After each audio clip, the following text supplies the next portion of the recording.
Pag hindi ka nagsalita, papatayin kita. Sabi mo, papakawalan mo ako pag sinabi ko! Tinali si Ramon at agad niyang tinanong si Lucio kung ano ang binabalak nito. Mayabang na sumagot si Lucio, ipinahayag na puputulin niya isa-isa ang mga ulo ng mga Montenegro, tila tiwalang tiwala sa kanyang plano. Natawa si Ramon at sinabing hindi nila kayang talunin ang anak niyang si Tanggol dahil uubusin nito ang lahat ng kalaban nila. Habang naglalakad, agad napansin ni Tanggol si Kidlat. Walang pag-aalinlangan siyang bumunot ng baril at nagpaputok, ngunit mabilis na nakaiwas si Kidlat. Sinigawan ni Tanggol ang pangalan nito at nagpalitan sila ng putok kahit mag-isa lang si Kidlat laban sa grupo ni Tanggol. Hinabol ni Tanggol si Kidlat hanggang sa maabutan niya ito. Agad siyang tumalon mula sa likod at pinabagsak si Kidlat sa lupa. Pilit pang lumaban si Kidlat, ngunit mas malakas at mas determinado si Tanggol sa laban. Bugbog na si Kidlat at napahiga na sa lupa, halos walang kalaban-laban. Tinutukan siya ni Tanggol ng baril at tinanong kung saan nila dinala si Ramon. Nanatiling tahimik si Kidlat, kaya tinakot siya ni Tanggol na tatapusin na ang buhay niya kung hindi siya magsasalita.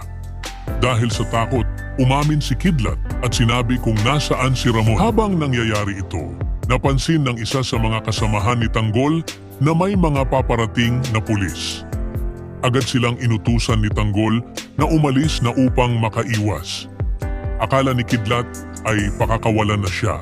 Ngunit sa halip, sunod-sunod pa ring nagpaputok si Tanggol.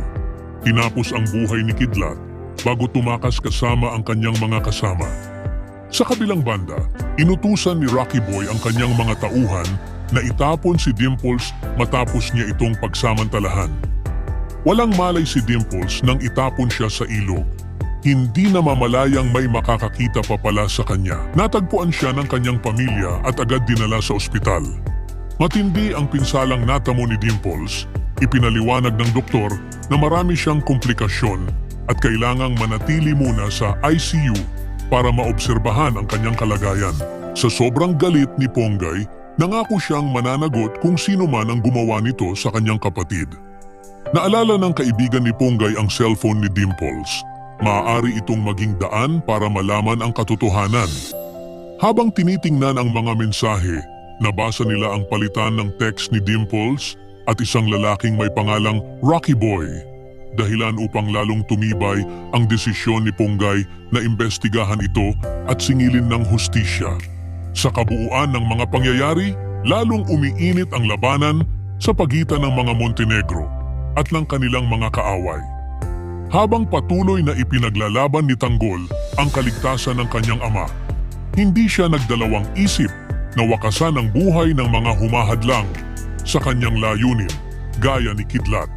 Samantala, nagiging mas malalim ang sugat ng karahasan sa panig ni Dimples at Ponggay, ang unay biktima ng kababuyan ni Rocky Boy at ang huling uhaw sa hustisya para sa kapatid.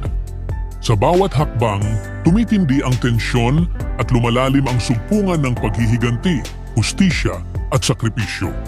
Ang mga nangyari ay patunay na sa digmaang ito, walang ligtas, kahit sino ay maaaring maging biktima o tagapaghiganti.